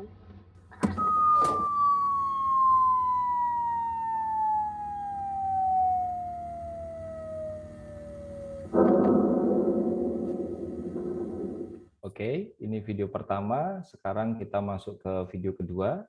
Saya percepat aja.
Oke, sebelum saya lanjut, Bapak Ibu, saya mau kasih challenge lagi ya. Silahkan tulis di kolom komentar yang ditargetkan dari iklan ini, apakah satu, kesehatan dan kebersihan, kebersihannya tuh di iklan pertama ya, dan kesehatan tuh di iklan kedua, atau kebiasaan yang mau ditargetkan. Ayo coba, kebiasaan. Oke, good. Jadi ya, ketika kita tahu nih, sekali lagi, nah habit atau kebiasaan.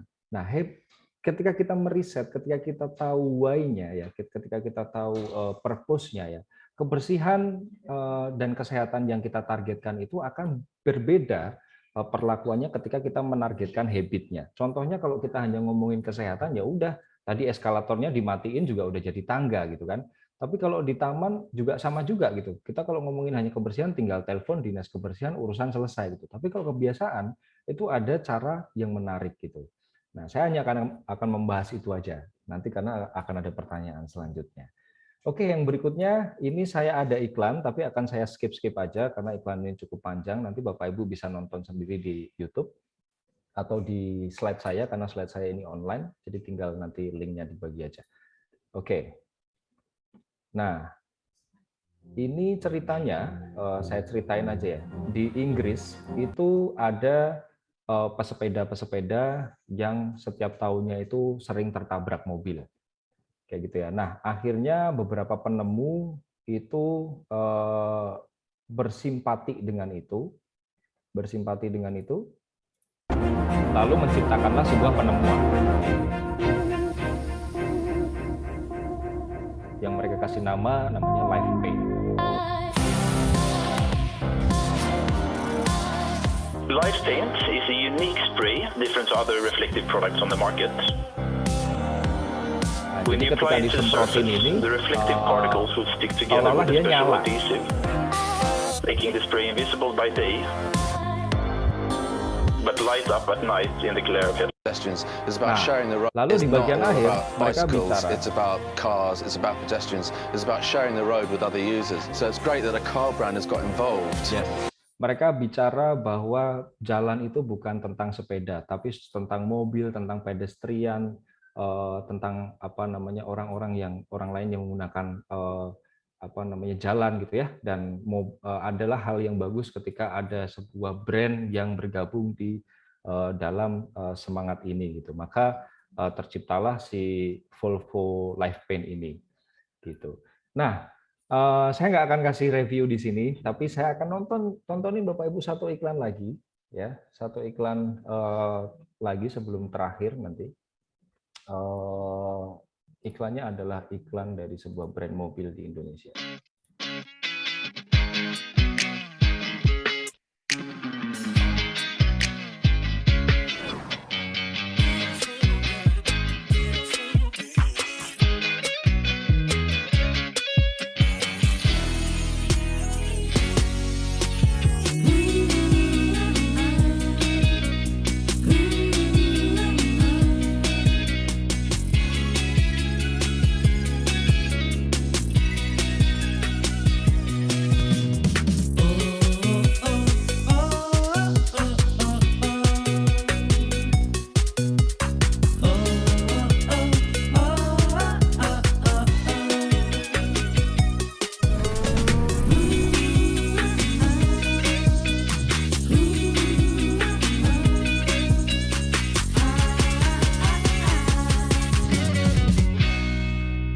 Daihatsu, sahabatku.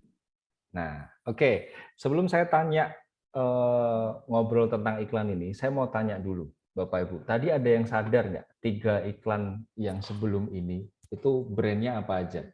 Coba tulis di kolom komentar. Ada yang sadar nggak? Brandnya apa sebelum 3 iklan ini? Ayo, ingat nggak? Volvo, mobil, VW, yes. Mobil keripik. Ada yang jawab keripik.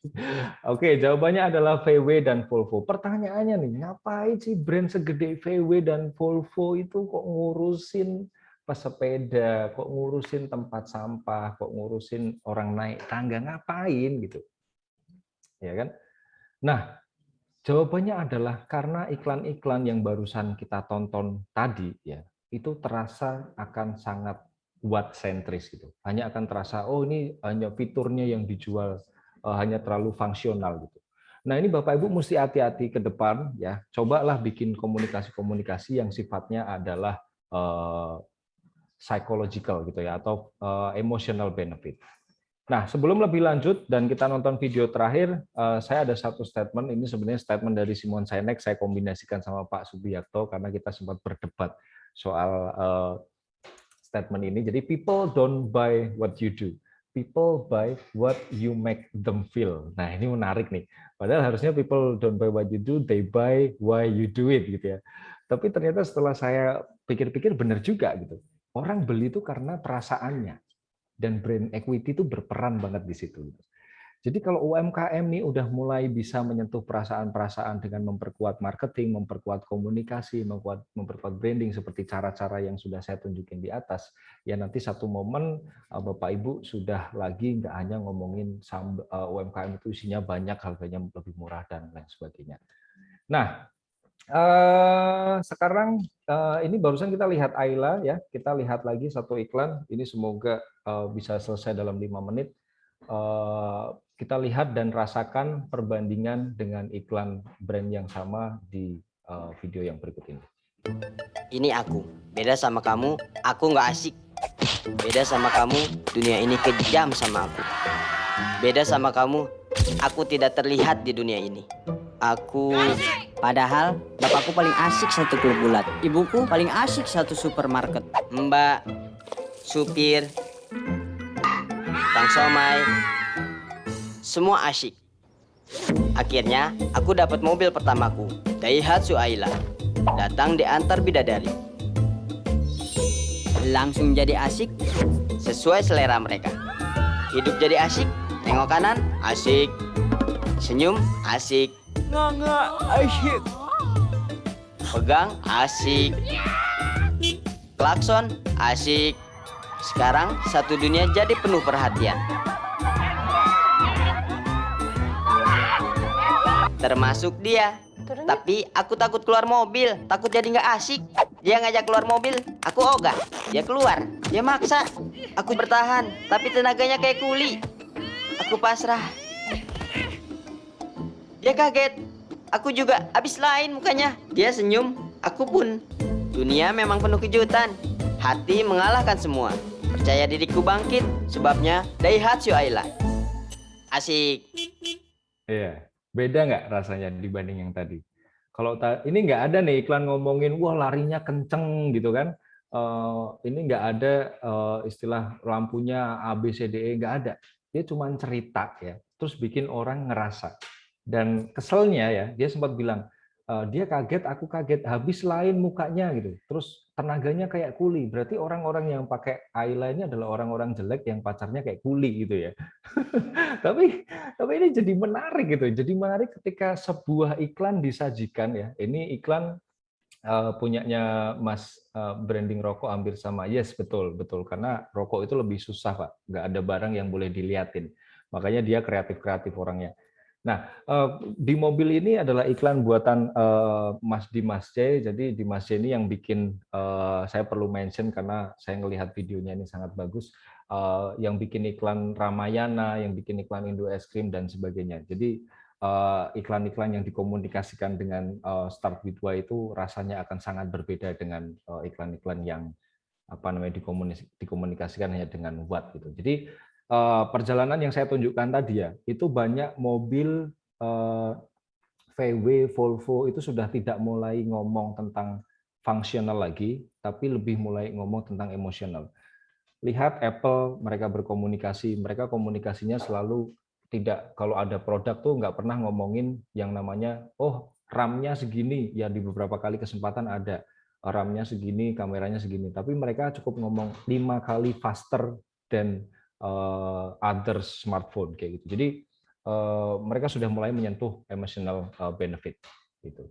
Oke, saya masuk ke contoh kedua. Jadi ini kita sampai contoh kedua aja. Nah, ini tadi nih, karena saya tadi udah singgung air mineral yang warnanya pink dan ini masyarakat Indonesia ternyata yang nonton ya. Jadi air mineral Pelangi ini adalah air mineral yang sudah menemani kami sejak tahun 2014 karena mereka adalah klien dari Katon ya, klien branding dari Katon. Dan ketika kita memegang ini pertama kali, Bapak Ibu tahu atau enggak, karena ini saya cerita ya, tapi jangan bilang sama siapa-siapa gitu. Pada waktu awal-awal didesain ya, dengan desain seperti ini Bapak Ibu, waktu itu saya masih kuliah, saya kena black campaign bahwa Pelangi itu adalah air yang support LGBT, bayangin. Ya, saya anak kuliah, nggak ngerti apa-apa, disuruh kerja di satu kantor, terus kemudian kantornya diisukan mendukung LGBT. Mampus nggak tuh, ya kan? Nah, karena apa? Kembali lagi, brandingnya nggak diperhatikan. Kenapa? Kita bahas. Namanya udah Pelangi, ya. rainbow. Kedua, warnanya cetar, warna-warni, ada biru, kuning, dan pink. Siapa coba yang nggak mengasosiasikan ke hal-hal yang enggak? Dan ketika komunikasi, aduh mau nyeritain garis kuning sama garis biru ini gimana ceritainnya gitu. Terus mau ngomongin pinknya ini juga pink apa gitu kan, nggak jelas pada waktu itu. Dan memang serangan itu akhirnya datang kayak gitu. Ini ada, saya pernah lihat pelangi suguhan di room hotel. Oke. Nah, artinya apa? Tanpa tujuan yang jelas, marketing membingungkan pelanggan, bahkan menghasilkan asumsi. Kalau kata bapak saya tuh asumsi membunuhmu gitu. Nah, terus berikutnya ya. Nah, ini mah tipe nih, siapa nih? Nah, dengan tujuan yang jelas, ya udah ketahuan deh nggak seru. Ya, dengan tujuan yang jelas, marketing mempertajam persepsi pelanggan. Jadi Bapak Ibu, kalau Bapak Ibu lihat ini warnanya pink ya, justru di rebranding pelangi yang baru itu nggak banyak desain, bayangin. Tapi straight to the point bahwa pinknya pelangi itu ngomongin love. Dan sejak hari itu nggak pernah lagi kita diasosiasikan dengan LGBT. Jadi artinya apa? Branding, brand equity itu sebegitu kuatnya merubah persepsi dari publik. Ya, artinya apa? UMKM sekarang oke, bolehlah desainnya kita masih di situ. Karena mungkin sarana belum ada. Kalau saya membandingkan kesedihannya tuh Bapak Ibu disuruh jualan online, disuruh tampil di panggung pertunjukan, tetapi Bapak Ibu tidak dibekali kemampuan untuk make up dan juga gimana cara jalan di catwalk dengan benar. That's ironic. Ya. Tapi ya itulah kenyataannya. Tapi setidaknya dengan kita belajar ini, kita jadi tahu apa sih yang kita mesti prepare selain kita go online, sebelum kita go online. Bikin branding yang benar dulu. Kayak gitu. Nah, kita next aja, saya akan skip bagian ini karena ini terlalu detail. Jadi ini saya cerita sedikit aja ya. Saya waktu membantu Pak Gubernur Jawa Tengah untuk membuat branding salah satu coworking space, dan brandingnya ini cukup kurang ajar karena saya bisa membuat branding gimana orang-orang dinas ini disambut sama anak-anak muda pakai sandal gitu. Gara-gara namanya heterospace dan infinity in diversity gitu. Tapi mungkin kita akan cerita di next session aja lah. Biar lebih mantap gitu. Nah ini saya mau tunjukin sedikit Bapak Ibu. Jadi dari tadi saya nggak cerita soal Katon. Nah ini sekalian nih jadikan study case-nya. Ini bukan jualan, bukan mau promosi, tapi kalau saya ngecap dari tadi nggak, ini IP ini udah ngelakuin apa sih gitu kan? Itu kan jadi lucu gitu ya. Nah kita sudah gerak sejak tahun 2019 untuk masuk memperbaiki branding, tidak hanya ke pelatihan-pelatihan yang diadakan oleh pemerintah, tetapi juga bekerja sama dengan beberapa stakeholder, salah satunya kepala dinas dan juga gubernur untuk melakukan rebranding itu. Dan kita sadar gitu, Bapak Ibu, UMKM nih jangan main-main gitu. Karena beliau-beliau atau panjenengan semua ini adalah salah satu tonggak ekonomi gitu. 60% PDB loh disumbang oleh UMKM di tahun 2021 gitu, dan jumlahnya sekarang ada sekitar 65 juta gitu kan. Dan yang kita lihat tadi tempatnya di sini-sini terus gitu. Dan banyak kendala yang kita temui kayak harganya jadi mahal, terus kemudian rendahnya Bapak Ibu nggak ketemu desainer di Temanggung misalkan, di Karanganyar nggak ketemu desainer, akhirnya ke fotokopian filenya cuma disimpan 1 bulan, bulan berikutnya ganti logo gara-gara filenya hilang, terus aja muter kayak gitu. Terus akhirnya ada juga pelatihan yang dari pemerintah ya, tapi pelatihannya hanya ngajarin bikin desain, padahal Bapak Ibu ini sudah jadi CEO, Chief Everything Officer, kabeh ditandangi dewe, semua ditandangin sendiri, mulai dari jualan, produksi, dan lain sebagainya. Masih disuruh belajar go online, terus akhirnya disuruh belajar desain lagi, pasti puyeng. Kayak gitu. Nah, akhirnya di dalam formula-formula itu saya membuat satu konsep pentahelix, yang mana ini thank you so much ada community dan sekaligus media ya di bawah Telusuri ini yang mau mengkatalis kami ya, teman-teman di Katon, dan juga menghubungkan UMKM nantinya dengan desainer barangkali. Terus juga saya harap nanti pemerintah mungkin ada yang menonton siaran ini, atau university dan another business yang ikut ambil peran gitu ya di dalam rebranding UMKM ini, karena UMKM ini nggak bisa sendirian gitu. nggak bisa dilepas gitu aja gitu. Nah, contohnya apa sih? Nah, ini ketika kita pelatihan ya, contohnya, nah ini, banyak UMKM tuh yang mengadakan pelatihan itu sampai di daerah-daerah gitu, di rumah-rumah. Nah, ini salah satu yang kita kita turun benar-benar ke desa-desa, masuk ke rumah-rumah dan ngajarin hal ini gitu. Meningkatkan kesadaran branding emang benar-benar dari akar rumput gitu. Berat dan repot, tetapi harus untuk mempersiapkan Bapak Ibu untuk siap di market masa depan. Makanya kami itu punya misi Bapak Ibu. Misinya untuk mewujudkan keadilan visual bagi seluruh rakyat Indonesia gitu. Karena apa? Ya karena kami merasa nggak adil. Nggak adilnya kenapa? Justru UMKM yang membantu perekonomian kita sampai 60% ini, brandingnya nggak ada yang bantuin gitu. Nah, kami di Katon itu memang sebagai penghubung antara teman-teman di UMKM dengan mahasiswa yang butuh portfolio desain gitu. Termasuk kemarin di saat 17-an kita menghibahkan 17 logo, salah satunya kalau panjenengan lihat peserta ada logo yang namanya Mara, itu adalah salah satu UMKM yang dapat rebranding dari kami, dapat hibah. Nah, ini juga nih tadi ada Mas Fatku dari produknya di bagian kiri ikut pelatihan, terus kemudian berubah ke sebelah kanan. Saya tanyain, Mas Fatku, kamu tuh jualan jagung apa jualan marning, kok jagungnya gede banget di depan gitu. Akhirnya sampai ke yang sebelah kanan, kita mulai gali mindsetnya, ayo start with why. Akhirnya jadi bikin marning enak, nggak bikin gigi retak. Dan produknya ada di kantor, ini jadi makanan favorit anak-anak, dan marningnya emang bener-bener empuk gitu. Jadi disuruh kita minta untuk menceritakan tidak hanya fungsional tapi juga untuk emosional. Dan juga ini ada yang barusan rebranding, Ecos dari yang sebelah kiri, ini dikirimin produknya siang ini, katanya biar bisa dimakan waktu masih bikin kelas kayak gitu. Nah, ini juga rebranding dari yang sebelah kiri. Kalau saya tanya, nah ini sambel ini. Kalau saya tanya, Mbak dulu bikin yang kiri itu gimana gitu? Ini orangnya dari gimana Mbak dulu bikin? Di apa? Di sana ya, di tempat fotokopian, di tempat printing gitu. Akhirnya yang terjadi yang sebelah kiri gitu. Nah, kemudian kita ini yang ngerjain mahasiswa. Seriously, ini bukan Katon yang ngerjain. Ini yang ngerjain mahasiswa. Katon hanya memberikan pengertian bahwa ayo kita rubah deh adik-adikku semuanya nih, ayo kita rubah Indonesia menjadi lebih baik gitu. Dan yang paling gila adalah cerita dari Bu Mara ya. Saya nggak mau mengajak beliau untuk online, tapi nanti kalau mau tanya-tanya silahkan tanya-tanya ke Bu Mara. Jadi Bu Mara itu ketika ketemu kami itu logonya masih sebelah kiri ini, boxnya juga masih sebelah kiri ini. Ya.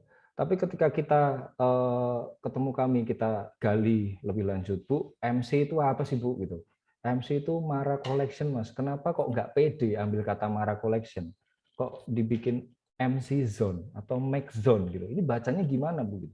Akhirnya berjalan waktu kita perbaiki dan alhamdulillah sekarang logonya sudah berubah dari yang kiri menuju ke yang kanan, dan adik-adik kami di Katon, mahasiswa yang kami bimbing ya, itu membuatnya juga dengan sepenuh hati. Padahal ini adalah hasil hibah. Kemarin ini adalah hibah dari yang dilakukan oleh adik-adik di Katon untuk UMKM yang ikut programnya Katon gitu. Insya Allah nanti tanggal 28 Sumpah Pemuda kita akan ajak adik-adik lagi. Barangkali nanti Bapak Ibu pengen join, silahkan lihat infonya di Instagramnya Katon Indonesia. Oke, saya lanjut. Oh ya, sebelum lebih jauh ini ya, Instagram kita mengapresiasi tidak hanya UMKM yang kita rebranding, tapi juga teman-teman mahasiswa yang mengerjakan desain-desain UMKM ini. Jadi kalau masih ada yang tanya, Katon itu sebenarnya apa sih? Katon bukan agensi Bapak Ibu.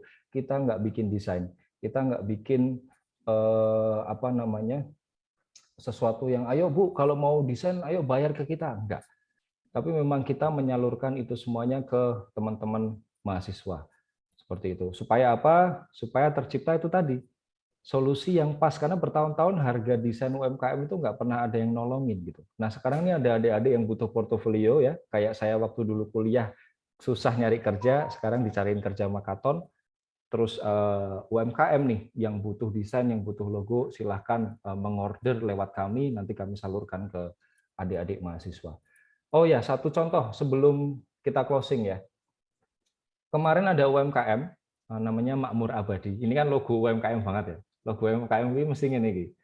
Font-nya sembarang, ada 2 huruf, 3 huruf, terus pating keluar kayak gini, terus bungkusnya juga digarap ya seadanya gini lah. Ini kita datang waktu acara turun ke desa-desa itu. Terus kemudian, nah ini satu lagi, nah ini podo seneng seperti ini. Terus di rebranding sama anak-anak Katon ya, adik-adik mahasiswa. Ini dari mana ya? Mercu Buana ya, Universitas Mercu Buana ya. Ini dari Makmur Abadi yang seperti ini. Ya, Makmur Abadi yang seperti ini, kebetulan beliau menulis nama Makmur Abadi diberikan oleh ibu. Ya, dia ada story-nya. Kemudian yang dibikin adalah huruf M, huruf A, hati, dan figur ibu. Ini kerjaan anak-anak yang buat saya, ini UMKM harus dibantu nih. Ini UMKM harus mulai ketemu mahasiswa-mahasiswa yang semuanya butuh temen gitu. Jangan dilepaskan untuk jalan sendiri-sendiri gitu. Jadi kalau di sini mungkin ada teman-teman dari government, dari university, dari community dan sebagainya, ayo bareng-bareng kita bersama-sama melewati masa-masa sulit ini dengan bergandeng tangan. Wijian, apa sih Pak gitu ya?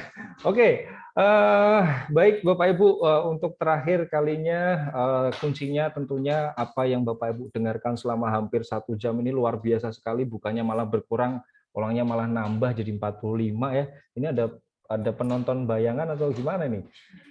Ada penonton bayaran atau gimana nih? Intinya Bapak Ibu itu yang saya harapkan adalah keberanian dan konsistensi. Percuma ada solusi seperti Katon, ada solusi seperti Telusuri, ada solusi dari government, dari bisnis dan lain sebagainya kalau Bapak Ibu nggak punya keberanian dan konsistensi. Karena again branding hanya bisa diciptakan ketika kita berani untuk berubah dan kemudian konsisten untuk terus melakukan perubahan-perubahan itu melalui marketing. Dan terakhir, saya doakan Bapak Ibu tetap lancar semuanya, tetap sehat, dan ini sebagai titik awal kita kenalan. Kalau nanti Bapak Ibu panjenengan butuh konsultasi, silahkan DM IG Katon atau chat Minton ya. Minton itu admin Katon ya, namanya lucu ya, Minton. Admin Katon untuk Pasar Ibu. Mantap. Semoga nanti kita bisa bantu Bapak Ibu untuk lebih jauh lagi. Terima kasih. Ini waktu yang luar biasa. Semua bertahan berjam-jam, loh hebat banget nih 1 jam setengah. Saya apresiasi pada Bapak Ibu semua. Kontak saya ada di sini. Kami kantor di Semarang.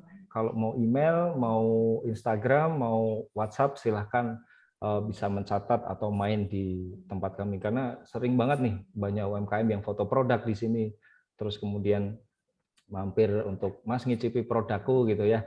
Itu kita dengan senang hati untuk bareng-bareng gitu. Itu aja Bapak Ibu, terima kasih sekali lagi atas waktunya. Mohon maaf kalau ada dalam penyampaian saya ada kurang, ada kesalahan, dan yang tidak lupa Telusuri dan kawan-kawan di Telusuri, saya ngucapin terima kasih. Waktu dan tempat saya kembalikan ke Mbak Mauren untuk sesi selanjutnya. Thank you Mbak Mauren. Oke, terima kasih banyak nih Mas Ipe, seru banget ya materinya, insight-nya banyak banget dari A sampai Z nih, dari mulai branding yang awalnya nggak penting, itu sebenarnya cara kita merubah mindset ke branding itu sebenarnya penting, dan setiap desain kemasan logo gitu ya punya pasarnya masing-masing gitu ya. Dari Maici tadi kita bisa belajar loh gitu. Terus mungkin kalau bisa saya resume sedikit, jadi dalam membangun branding kita juga harus bisa mendengarkan orang lain, karena produk kita tentunya bukan untuk kita sendiri tapi untuk kita jual untuk orang lain. Dan jangan lupa tips yang paling oke nih menurut saya dari Mas Ipe tadi, start with why. Jadi kita harus tahu kenapa sih kita menjual produk gitu ya. Oke, karena waktu udah mepet, jadi mungkin saya akan buka pertanyaan 3 aja gitu kali ya. Jadi langsung mungkin teman-teman yang pengen bertanya langsung raise hand aja, silahkan. Jadi langsung tanya ke Mas Ipe, nggak usah lewat kolom chat gitu ya. Mau konsultasi nanti bisa DM ya Mas ya, DM di Instagramnya Katon. Boleh, itu atau WhatsApp aja di Katon ada WhatsApp nomor juga. di profil. Oke, boleh banget. Oke, ini teman-teman ada yang mau nanya? Oke, ada satu nih dari Kak Luh. Kak Luh ya. Oke, boleh? Halo, selamat sore Mas Ipe, Mbak Halo. Maureen. Maaf ya lagi tutup kamera soalnya lagi ada kualitas. Oke, Mbak. Ya, tadi kan saya dengerin dari awal tuh di Heeh. awal sampai akhir. Nah, terus kan yang dibahas rata-rata kan cuman makanan, baru sih ke makanan kan. Nah, terus kan kebetulan kalau saya kan produknya kan agak beda nih. Jadi bukan barang, jadi kayak skincare. Nah, itu kalau dari Mas Ipe sendiri gimana sih buat branding dari awal usaha? Nah, kan kalau pasar skincare kan kayak gitu, mangsanya gede. Nah, itu pengennya kepake enggak. Nah, itu gimana sih kita bikin brandingnya? Oke, thank you. Pertanyaannya bagus, Mbak. Yang pertama saya perlu tahu atau kita perlu perhatikan yang pertama itu adalah sampai fase mana kita melakukan usaha marketing kita. Contohnya gini, kita ambil contoh yang baru-baru viral ini ya. Contohnya adalah produk skincare yang belum terlalu terkenal, anggap aja brand A gitu ya, sama MS Glow. Ya. MS Glow di tahapan sekarang dia sudah nggak ngomong benefit. Ya. Tapi pertanyaannya, apakah dulu MS Glow ngomong benefit? Jawabannya adalah iya. Ya. Tapi karena dia sekarang sudah banyak konsumennya, sudah mulai dipercaya, akhirnya sudah tidak lagi ngomong functional benefit lagi. Tidak ngomong bikin putih, tidak ngomong aman di kulit, dan lain sebagainya, dan lain sebagainya. Mereka sekarang ngomong tentang semua orang bisa pakai MS Glow. Itulah kenapa mereka menggunakan memakai jasanya Babe Cabita sama Marcel ya, yang mana itu persepsi orang Indonesia tuh, mohon maaf, sosok dengan figur seperti Marcel dan Babe Cabita tuh nggak bisa ganteng gitu. Tapi MS Glow bagus banget dengan mengambil momentum itu, dan dia justru membalik emosional bahwa sekarang nih orang-orang dengan figur seperti Marcel dan Babe Cabita bisa pakai MS Glow. Nah, di brand satunya, di brand A, karena dia masih sifatnya adalah baru merintis ya, maka yang perlu dilakukan adalah kenalin dulu functional benefit. Ya, jadi di branding itu, di marketing itu ada yang namanya biasanya pilihannya hanya akan ada dua. Kita mau nge-share functional benefitnya atau fungsi-fungsi itu ya ini bikin kulit cerah, ini aman di kulit dan lain sebagainya gitu ya. Tapi kalau emotional benefit itu kita sudah ngomong sesuatu yang nggak terlihat, yang intangible. Contohnya ya semua orang bisa pakai MS Glow, terus tunjukkan dirimu bersama MS Glow kayak gitu. Nah, itu hal-hal yang bisa dilakukan. Nah, kalau mulainya dari mana? Pertama tanyakan itu dulu, Mbak. Terus yang evaluasi dulu. Sekarang itu proses marketing atau proses brandingnya itu dari mana? Sudah sampai mana? Baru kemudian ambil langkahnya.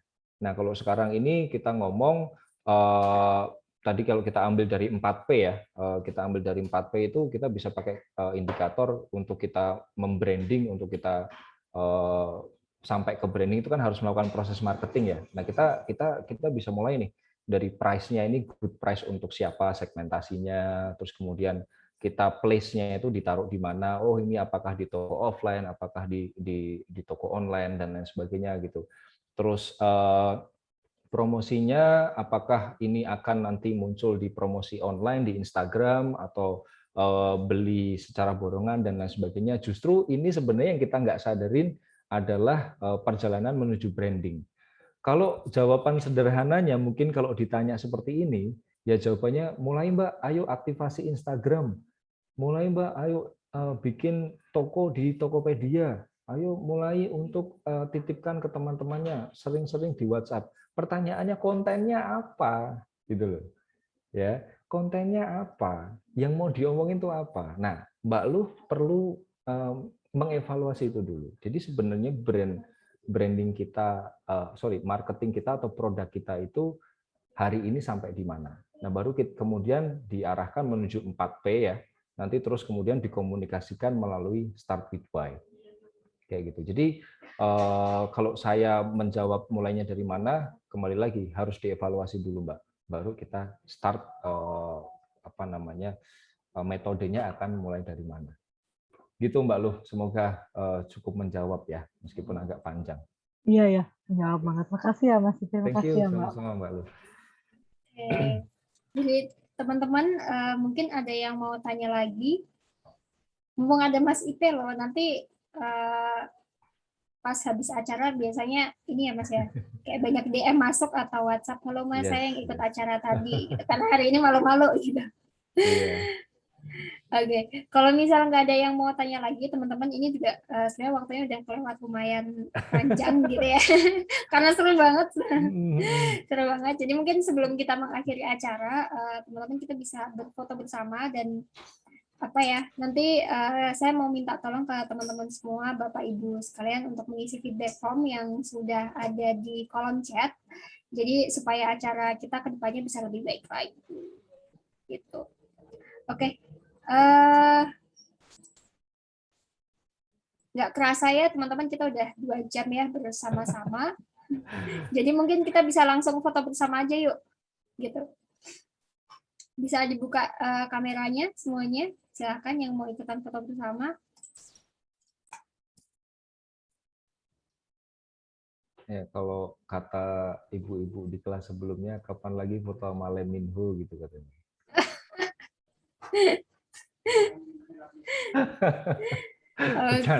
Bercanda. Opa-opa Korea nih, sama opa-opa Korea nih. Wah, ya, mungkin dari Mbak Anti. Ada yang lagi ngopi nih, Pak Bapak apa Ibu Estu ini. Semangat mancing ya Pak. Wes, jangan lupa ngopi. Keren. Hebat loh, mancing ditungguin sambil ikut kelas. Wah, ini luar biasa banget semangatnya. Mantap. Oke, mungkin dari tim telusuri boleh bantu untuk ini kali ya, foto bersama kali ya. Dikasih aba-aba dari Mbak Andi atau Mbak Azlina atau Mas Irsyad mungkin. Boleh. Oke, Kak Andi. Ini udah semuanya nih video. Oke deh. Kita foto ya. 1, 2. Oke. Sekali lagi.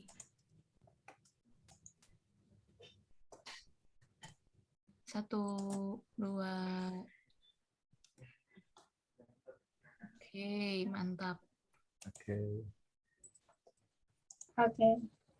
Oke, sekali lagi terima kasih banyak buat Mas Ipe yang udah sharing sore hari ini. Ini ya, dari awal sampai akhir tadi penuh terus. Bahkan pesertanya nambah terus loh. Ya, seru banget. Yang pasti banyak informasi dan juga insight yang didapatkan dari teman-teman dari Mas Ipe untuk teman-teman semua. Dan teman-teman yang pengen konsultasi ataupun tanya-tanya lebih jauh terkait branding, produknya atau jasanya, nanti bisa kontak Mas Ipe lewat Instagramnya Katon ataupun WhatsApp. Boleh banget. 24 jam nggak nih kayak McDonald's? Saya tergantung mintonnya ya. Mintonnya kalau lagi melek ya pasti dibalas gitu. Oke. Anak-anak yang pegang. Oke. Sip, itu sama satu lagi minta tolong juga kepada teman-teman semua, Bapak Ibu, untuk mengisi feedback form yang ada di layar berikut ini. Jadi kita membutuhkan saran dan masukan dari teman-teman supaya acara kita ke depannya menjadi lebih baik lagi. Gitu. Untuk materi nanti akan kita kirimkan lewat WhatsApp ya Bapak Ibu, jadi ditunggu saja karena materi akan kita bagikan. Itu saja dari saya. Sekali lagi terima kasih untuk Mas Ipe, terima kasih untuk Bapak Ibu, rekan-rekan semua yang sudah hadir di acara sore hari ini. Semoga bermanfaat. Dan terima kasih juga untuk teman-teman mitra media dan juga komunitas yang sudah mendukung acara ini. Jangan lupa besok kita masih ada sekolah telusuri digital marketing, kemudian kita masih ada sekolah telusuri mengembangkan produk lestari yang ramah lingkungan, kemudian kita juga masih ada sekolah telusuri bagaimana mengelola keuangan dan finansial UMKM. Bisa diikuti jadwalnya seperti ini atau lebih detailnya nanti bisa dilihat di Instagramnya @telusuri. Oke, kalau gitu sekian dari saya. Mohon maaf kalau misal ada salah-salah kata. Saya undur diri. Sekali lagi terima kasih banyak dan sampai jumpa di acara selanjutnya. Terima kasih Mbak Mauren, terima kasih antusiasme dan energinya semua. Pamit ya.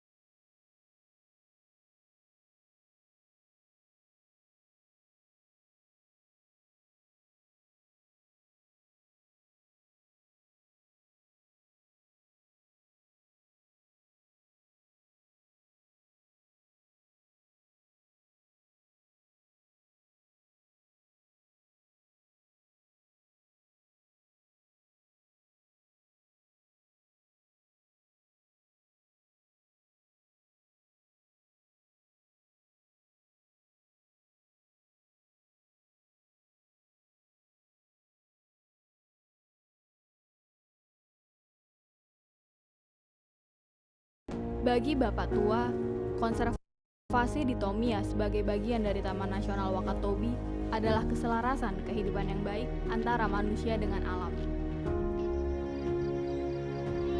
Maka, prinsip konservasi coba beliau jalankan agar alam dengan isinya dapat bermanfaat bagi kehidupan masyarakat.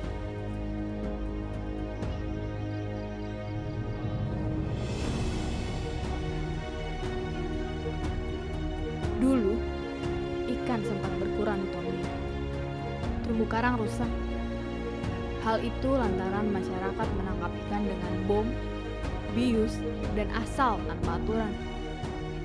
Kalau dulu sebenarnya kita, khususnya di desa, masalah kemudian pengolahan sumber alam atau sumber laut yang tidak ramah lingkungan, itu sering terjadi, tetapi kemudian setelah adanya bank ikan ini yang notabene-nya adalah bagaimana kemudian bisa melindungi salah satu titik daripada laut di masing-masing desa. Padahal, para leluhur sudah mewariskan berbagai kearifan lokal sebagai pengetahuan dalam memanfaatkan hasil alam secara berkelanjutan. Daerah-daerah perlindungan ini sebetulnya kita hanya rubah nama. Tetapi sejak dari kita punya leluhur itu sudah ada lokasi-lokasi yang dilindungi itu dengan mereka bukan mengangkat isu bahwa jangan pergi di situ itu pemali. Padahal maksudnya adalah di tempat ini jangan selalu ganggu karena tempat ini adalah pemijahan ikan. Tempat ini untuk perlindungan ikan. Kalau mau ambil di tempat lain. Lalu, Bapak Tua bersama masyarakat semakin sadar untuk mengubah itu melalui pembuatan bank ikan.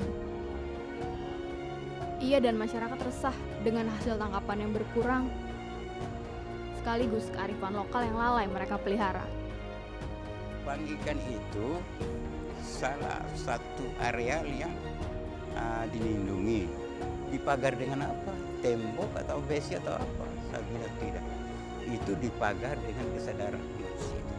Iya, jadi bank ikan sebetulnya itu dia itu bahasa sederhana untuk di masyarakat sebetulnya. Jadi karena tadi saya sampaikan bahwa sistem pengelolaannya itu kan menggunakan sistem zonasi. Ada inisiatif lokal, ada inisiatif masyarakat untuk gimana kita melindungi satu areal ini untuk dijadikan bank ikan. Sekarang, dengan adanya bank ikan yang bagai sebuah akuarium raksasa, berbagai jenis ikan hidup dan berkembang. Nah, jadi di samping kita punya ketahanan pangan, para pengunjung dia gemari karena ada satu daerah yang dilindungi. Pariwisata berkelanjutan adalah bonus dari konservasi yang mereka lakukan, apalagi jika didukung dengan teknologi yang memadai. Kalau jaringan internet dia masih 8G itu. Untunglah ini kemarin sudah ada wifi, tapi akses juga masih terbatas. Karena kita masuk di era informasi, kita tidak bisa mengikuti perkembangan kalau kita tidak bisa membuka jaringan internet, apalagi di era sekarang. kalau bisa pihak Kominfo lebih membantu lah kita dari informasi supaya desa ini berkembang dengan baik, terutama dari pariwisatanya dan pembangunan yang lainnya. Kini, Bapak Tua bersama masyarakat di bawah organisasi Poasa Nuhada terus menjaga Bang Ikan agar tetap lestari. Disinilah harapan kami agar masyarakat Wakatobi itu jangan sampai menderita di surga Wakatobi itu sendiri.